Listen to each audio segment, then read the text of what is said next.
నమస్కారం. నమస్తే అమ్మా. ఏంటమ్మా బాగున్నారా? అన్ని వెరైటీలు ఉన్నాయా?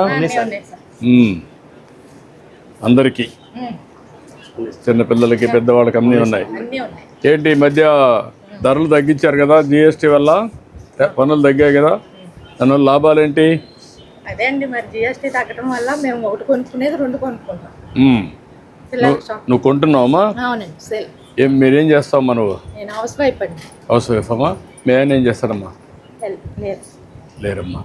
పెన్షన్ వస్తుంది 4,000. 4,000 రూపాయలు పెన్షన్ వస్తుంది. పిల్లలు ఏం చేస్తారమ్మా? పాపకు పెళ్ళి అయిందండి, బాగున్నారు. పెళ్ళికి ఉన్నాడు. ఐటీఐ చదివాను. ఐటీ చదువుకున్నాడు. మన హైకోర్టులోనే లాయర్ గారి కింద కార్ తోలుతాను. ఓకే అమ్మా. ఇప్పుడు ఈ జిఎస్టీ వల్ల నీకేమైనా లాభం అనిపిస్తా ఉందమ్మా? నాకు లాభం అనిపిస్తుందండి. ఇప్పుడు ఏదైనా ఇది వరకు ఒకటే కొనుక్కునే వాళ్ళం వచ్చి, దానివల్ల ఇప్పుడు ఇంకోటి ఎక్స్ట్రా కొనుక్కోవాల్సి వస్తుంది. ఫ్రీగా ఉండే డబ్బులతో వెసులుబాటు వస్తూ ఉంది. ఓకే, బాగా చేశారండి. బస్సులు కూడా ఫ్రీగా ఇచ్చారు.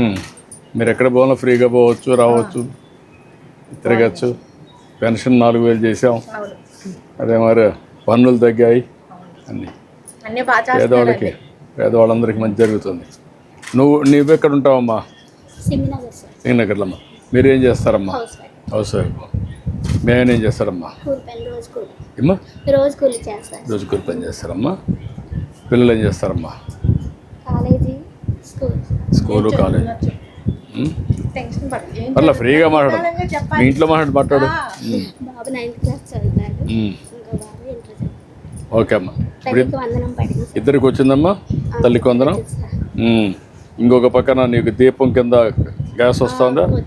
అవి కూడా వస్తున్నాయి కదమ్మా. బస్సులో ఫ్రీగా తిరగచ్చు కదా, శ్రీశక్తి బస్సులో తిరగచ్చు.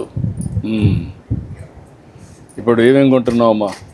ముందుకు ఇప్పటికి ఏమైనా వ్యత్యాసం కనిపిస్తుందా నీకు? రేట్లలో తగ్గిందా? జిఎస్టీ వల్ల. వీళ్ళు వ్యాపారస్తులంతా మీకు ఇస్తున్నారా లేకుంటే? అలా ఏం లేదండి, చాలా బాగా ఇస్తారు. అసలు రాగానే కూడా బాగా వెల్కమ్ చెప్తారు, బాగా చూస్తారు, బాగా చూపిస్తారు. చాలా బాగా ఉంటుందండి షాప్. మాకు ఎప్పటి నుంచో తెలుసు. ఇప్పుడు దీనివల్ల మీకు అన్ని విధాల లాభం వచ్చింది కదమ్మా. మీకు సూపర్ 6 వచ్చాయి, సంక్షేమ కార్యక్రమాలు నేరుగా. రెండో పక్కన ధరలు తగ్గాయి, కొంత వెసులుబాటు వచ్చిందా? నువ్వేం చేస్తావమ్మా? ఏమ్మా? ఇంట్లో ఉంటామా. మేమేం చేస్తారమ్మా? ఓకే అమ్మా. ఇప్పుడు ఏమాత్రం బాగా జరుగుతుందమ్మా మీకు? ఇవన్నీ బాగానే